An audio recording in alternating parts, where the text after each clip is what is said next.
Hi, my name is Sam Hendrick, and I'm here from Bentley Systems to continue our conversation talking about MicroStation Connect Edition and a 3D world. We're going to take a look at two 3D view controls. First one's going to be walk, and that one's going to let us walk through our model, as the name implies. And the second one's going to be called fly. And as the name implies, it's going to let us fly through our model. When we're done talking about that, we're going to touch on rendering, and then we're going to get into saved views in a 3D world and in a 2D world. We're going to continue working in the workspace called examples and the workset called MicroStation. So let's not waste any more time. Let's get to it.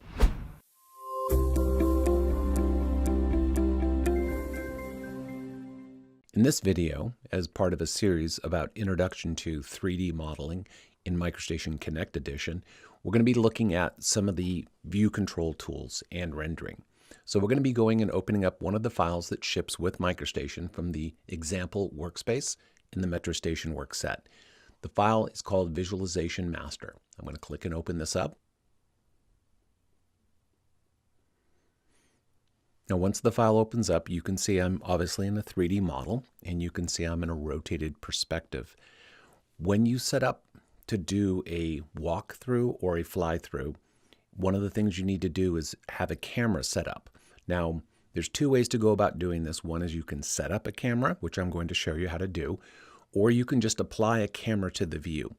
So the first thing I'm going to show you is just how to apply a camera to the view.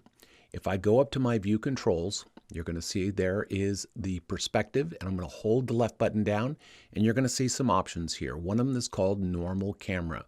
This doesn't have an extra wide lens or a telephoto lens. This is just a standard lens. When I click on this, you can see the view changes slightly. I now have a camera applied to the view, and this is going to allow me to do the walk and the fly through. Now, the other way to do it is for you to create a camera, and that's what I'm going to show you. So I'm going to do a view previous. That's what it looks like before. I'm going to zoom in a little bit. Now, when I do this, I'm going to set up a camera, and I want to position the camera where I want to begin my walkthrough and my fly-through. So what I'm going to do is go up to my visualization workflow, if you don't have it selected already, and then I'm going to come over here to Camera tab, and I'm going to select Place Camera. Now on my Tool Settings window, the options are disabled at this moment because it's looking for me to select the view that I want to place the camera in. That's being displayed in the status bar in the bottom left. I'm going to left click anywhere in the view, and when I do that, the standard lens option becomes available. Now I have an option to set my camera height, or I can use AccuDraw to define it. So I'm going to go ahead and use this option to set my camera height, and I'm going to set the camera height to 1.5 meters. And I'm going to move my cursor over one of the elements here that is of the deck, and then I'm going to Data, left click. I'm seeing that AccuSnap finds that point. Now it's asking me to define the camera target, and that's going to be the doorway here for the escalators. When I select that, I now see that as my camera view. Now that's one way to set it up. You don't have to. You could just apply a camera view, but then you would have to rotate your view around so that you get in position to begin the walk process. Now that I have my view set up, I'm going to go to my view controls, and the icon I'm looking for looks like a couple of feet, and it's called walk. I'm going to click on that. Now on my tool settings window, I've got several options here. Now I've got an option to set the camera height if I wanted to do that. Also, I have an option up here to select an element to basically lock the path on. In this case, what I'm going to be doing is I'm going to be dynamically moving my cursor to control this. Now there is a checkbox here that says accelerate/decelerate with mouse. So my mouse is going to be controlling the speed at which I'm going, forward and backward. And you can also set your walk speed there. In this case, I've got it set to 12 kilometers. What it's looking for me to do is basically select the view. So I'm going to data any place in the view, and my cursor jumps to the center point. You're going to see a small little dot here. Now, as I move my cursor in relationship to that dot, this is going to control my movement. So as I move my cursor up relative to that dot, I move forward. And the farther I move it away from the dot, the faster I go. And as the closer I move it to it, the slower I get. And if I move it below the dot, you can see I'm moving away. I'm going to move it back to the dot. And if I wanted to go to the left, I just move my cursor to the left. Again, the farther I move it away from it, that's the acceleration. So you want to make sure that you're not moving it too quickly. Small movements to get adjusted. Again, focus on that dot because that's the point at which you accelerate or decelerate. Now I'm going to move my cursor up because I'm pointing in the direction because I plan to walk around the escalators. Now as I move my cursor up, you can see I'm accelerating. I want to make a slight turn, so I'm going to move my cursor to the right a little bit. And you can see I'm moving to the right. And I'm going to move it back over the dot because I've centered my walk. I'm going to move it a little bit more to the right. And if I want to slow my walk, I move it down. Or if I want to increase the speed, I move it up. And then I'm going to slow it down a little bit. I'm going to make a turn here. So I'm going to go ahead and move it to the right. Again, very small movements. You don't want to make great movements because you're going to just flip around. This is very much like a video game. And I'm going to go ahead and make a turn around here like this. Now, one of the things this walk method doesn't allow me to do is that it doesn't allow me to go up the escalators. So as I move my cursor over here, you can see there's the escalator. If I was to move towards the escalator, I'm going to go ahead and do this. You're going to see that I'm just going to go straight through. I'm remaining at this elevation in the model. I'm just going to go right through the elevators as if they didn't exist, and now I pop up on the other side. So that is the walk tool. I'm going to go ahead and press reset. This takes me back to my start point. So that's walk. Next tool we're going to look at, it's called fly or fly through. So this is right next to it on the view controls up here. I'm going to go ahead and click on that icon. Again, on my tool settings window, I've got options here. I've got my fly through speed. I'm going to reduce that fly through speed a little bit. I'm going to make it down to like 8 kilometers per hour. And again, I have an option to choose a path if I wanted to, if I had a path element. Now, again, it's asking me to select the view that I want to fly through. So I'm going to data anywhere. And as I do this, you can see the speed is constant and it's moving. I'm not controlling my forward motion. That's my fly through speed. So as I move my cursor left and right, I'm going left and right, and I'm remaining horizontal relative to my view. Because what I don't want to do is go up or down, because then I'll go up through the ceiling or down through the floor. What I want to do is go up the escalator. So I'm going to move myself towards the escalators. And when I get here, this does require some practice. So as you get to that escalator, you're going to want to slowly move your cursor up, not too quickly, and then move it back down so you're maintaining that elevation. And as you're going up, and then as you get to the top of the platform, I'm moving my cursor down. And then I'm going to go ahead and go to the left and come back around. And you can see now I'm going back and I'm at the different elevation. And I'll be going down these platforms or these escalators. Again, as I move my cursor up, I go up a little bit. And as I move my cursor down, I go down a little bit. So you're going to want to make small movements. So now I'm going to be going down the escalator. So I move my cursor down, not too soon. And then I move it down and I'm going down the escalator and I've got to move my cursor back up. And there it is. I'm going to bump my head on this. I'm going to go around, make a left, moving my cursor to the left, and then moving my cursor to the right. And eventually I work my way back to the starting point here where I was at. So I'm going to go ahead and end this by doing a right click, a reset. And this takes me again back to where I was. Now I'm still in the tool. So if I don't want to do this again, I want to make sure I exit the tool so I can press reset or the right button again. And that puts me back into my element selection, the tool I was in before. So that's the walk and that's the fly through. And the one caveat to that is that you got to make sure that you have either a camera view set up that you defined, or you have turned on the camera view as a view attribute. Now I showed you the option of turning on the camera up here, just setting it to normal. It takes whatever your current perspective is and just applies a camera view to it. The other way to turn this on or off is from your view attributes. So if I go up here to my view attributes,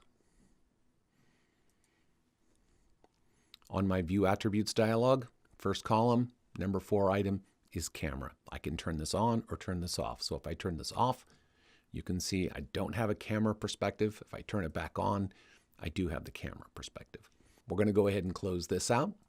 Now the next thing we're going to talk about is how to render. Again, my workflow is already set to visualization, so I don't need to do that. On the visualization workflow, I'm going to go to Home,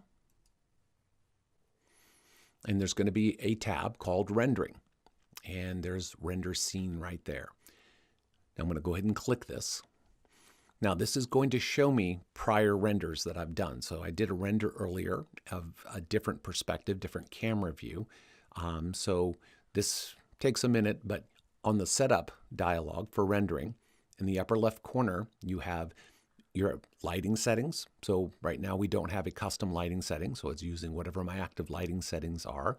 And then I have the environment setup, and then below that I have my render setup. Now these can be set to basically give you a draft view, something quick, renders quickly, but when you're done and you're ready to really create a high quality photorealistic render, then you'd want to change your rendering setting to something like interior good or interior best. Now this will take longer, but the product will be more photorealistic. And then here's the render icon right there. So if I was to click this, you would then see the render happen. Now I'm not going to do that because I've already done the rendering here. Now to show you some of the other renders that I've done, in the bottom left corner, there's a previous Luxology rendering, and I'm going to click that. And then here's a prior render. And it's really nice. You could see the reflection off the tile floors there. And if I do another one, this was another render that I had done from a different camera perspective. Now, I'm going to go ahead and close the render dialog. When you're working in a 3D world and you're setting up a camera view or you're rotating the view just the way you want it, a real good practice to get into is creating what's called a saved view. This isn't unique to 3D. People can do this in 2D environment too. So what I'm going to do is I'm going to go to, and I have it on my visualization tab as well as home or drawing tab. I'm going to click on the view tab, and then you're going to get an option over here, a tab called saved views. And I've got an option to create a saved view. I also have an option to open up the save view dialog. If I click that, you're going to see in this model, there are two other saved views already here. So what I'm going to do is I'm going to apply one of these saved views. I can do that by selecting it, and then there's an option there to apply the saved view. You can also just double click and then just click the view, and that applies the saved view. And you can see my view perspective has changed. And if I look at Untitled, I double click on that and then click in the view. You can see I get a different saved view. Okay, time to take a short break. I promised you I'd talk about how to create saved views and then use them in a 2D file. Well, that's what we're going to do now. If you're in civil engineering, I think you'll particularly like this because I've got an alignment file. It's about 6.5 miles long. I have about 10 intersections that I need to do work on. And what I'm going to show you is how to create a saved view and then how to use them to jump around from intersection to intersection. So let's take a look. What we're going to be doing now is demonstrating saved views in a 2D file. I've opened up this civil engineering drawing. It's an alignment. It's about 6.5 miles long. Along it, there are about 10 intersections that I need to work on. I'm doing ADA ramps. I'm going to be creating a saved view for each one of them. First, I'm going to demonstrate how to create a saved view. Then I'm going to show you another file where I've already done 10. To get to my saved view dialog, I can go to my drawing workflow, which I'm in, the view tab here. Now in the save view tab, saved views is right there. There's a save view icon, and then there's also a little open dialog icon. I'm going to click on that. This opens up my save view dialog. The icon to create a save view is right here. Now the first save view that I want to create, I want to give them names, and I want the names to be the intersection. So I'm going to double click here. I'm in element selection, double click on the text. You can see it shows up. It's Junction 18 Palmdale Road. I'm going to Control C, copying it to my clipboard. I'm going to go ahead and hit reset, dismissing it. I'm going to tell MicroStation I want to create a save view. So I'm going to click the save view icon. On my tool settings window, it's looking for me to give it a name. This one's going to be 01. space, and then I'm going to paste in from my clipboard, Control V. Now it wants me to pick the view. I'm just going to Data, left click in view number 2. I now have a saved view. It's pretty straightforward, simple. It's a permanent part of the file. Now to see the advantage of this, if I zoom out here, let's say I want to go to that intersection, I can just select this. There's a Apply Save View icon, or even simpler, you can double click and then Data in the view, and it takes me right to that spot. Now we're going to take a look at a file that already has this done. So I've already done it. I'm going to click on my Model Previous. You can see my saved view dialog here. You can see all my named saved views. And I gave them a 0, 1 in the beginning because this is going to be the order in which I want them listed. If I didn't do that, it would order them probably by alpha characters, and that's not how I want it. So I want to go to this first intersection, so I'm going to double click, Data in the view, I'm there. Now if I wanted to go to Mojave Drive, I double click, I Data, I'm there. Now you can choose from a list up here on the Tool Settings window because you're in the Apply Save View. But this is a quick way for you to get around. I can just click again, applying a different save view. So save views can be very powerful, and it also is great to show other people in your work group where you want them to go. You can do a save view, tell them later, go to this save view, apply it, and it takes them right to that spot. So hopefully this is helpful. Enjoy. So what did you think? Do you like them? Hopefully you learned something. Save views in a 2D world can be extremely powerful. A lot of people I know have been using MicroStation for a long time, didn't know how to apply them. Hopefully this is a way you can use MicroStation saved views to navigate around in your 2D drawing. Now back to our regular scheduled programming. So save views are extremely helpful when you're doing different renders, because you want to set up a render of a different perspective. Instead of you having to set up a camera view each time you plan to render, having a saved view already set makes it really handy, very quick for you to produce multiple renders of the same perspective using different settings, different render settings, things like that. So hopefully this has got you excited about working in a 3D world and navigating around. Creating the model, that's going to be the biggest challenge. But if you can open up some of these example files, this can get you comfortable with navigating around. So hopefully this has been helpful to you.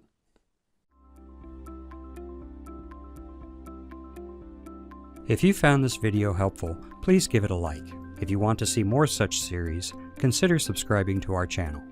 Thank you, and see you next time.